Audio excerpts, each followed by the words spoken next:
मेरे प्यारे बच्चों, नमस्कार। बच्चों, हम व्याकरण के अंतर्गत सर्वनाम का अध्ययन कर रहे थे।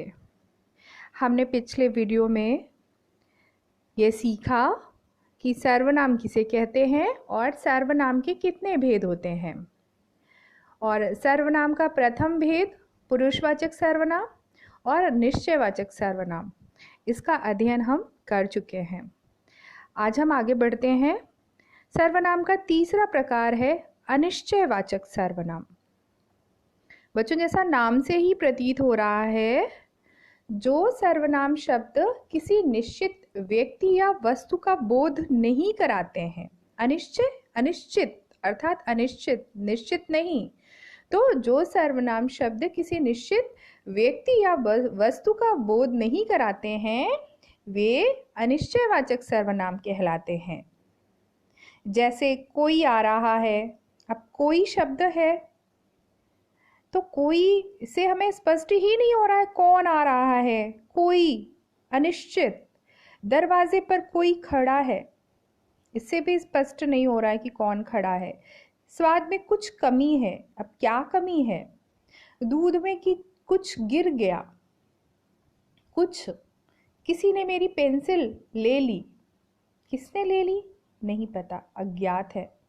तो कोई कुछ सर्वनाम शब्दों में किसी घटना या किसी के होने की प्रतीत हो रही है, किंतु वास्तविकता निश्चित नहीं हो रही है, इसलिए यहाँ पर अनिश्चयवाचक सर्वनाम है। जहाँ भी आप देखेंगे कोई, कुछ, किसी ने, इस तरह के शब्दों का प्रयोग हुआ है, वहाँ निश्चय तौर पर अनिश्चयवाचक सर्वनाम होगा।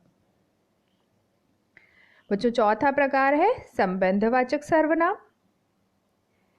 जो सर्वनाम शब्द वाक्य में आए दूसरे संज्ञा या सर्वनाम शब्द से संबंध बताते हैं, वे संबंधवाचक सर्वनाम कहलाते हैं। ध्यान देने वाली बात है, विशेष तौर पे ध्यान दीजिएगा कि जो सर्वनाम शब्द वाक्य में आए वाक्य में दूसरा संज्ञा या सर्वनाम शब्द अवश्य आएगा और उसके साथ संबंध बताते हैं, वे संबंधवाचक सर्वनाम कहलाते हैं।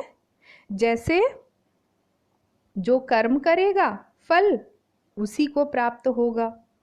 तो जो और उसी को आपस में संबंध प्रकट हो रहा है। जिसकी लाठी उसकी भैंस। जैसा कर्म वैसा फल। जैसा बोओगे वैसा काटोगे। तो इस प्रकार से हमें एक बात स्पष्ट हो रही है कि जो सर्वनाम शब्द वाक्य में आए दूसरे संज्ञा अथवा सर्वनाम शब्द से संबंध बता रहे हैं, जैसे जो और वह है, जैसा वैसा, जिसकी उसकी, तो ये शब्द, ऐसे शब्द संबंधवाचक सर्वनाम कहलाते हैं। बच्चों, पांचवा प्रकार है प्रश्नवाचक सर्वनाम।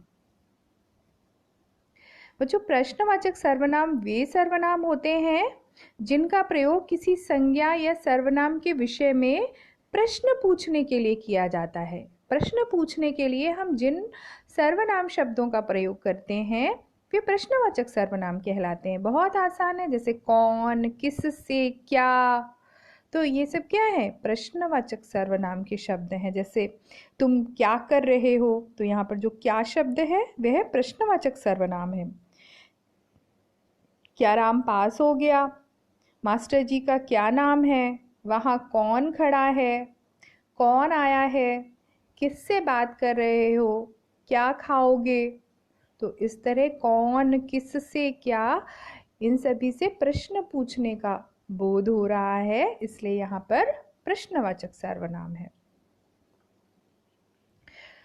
बच्चों, सर्वनाम का अंतिम और छठा प्रकार है निजवाचक सर्वनाम।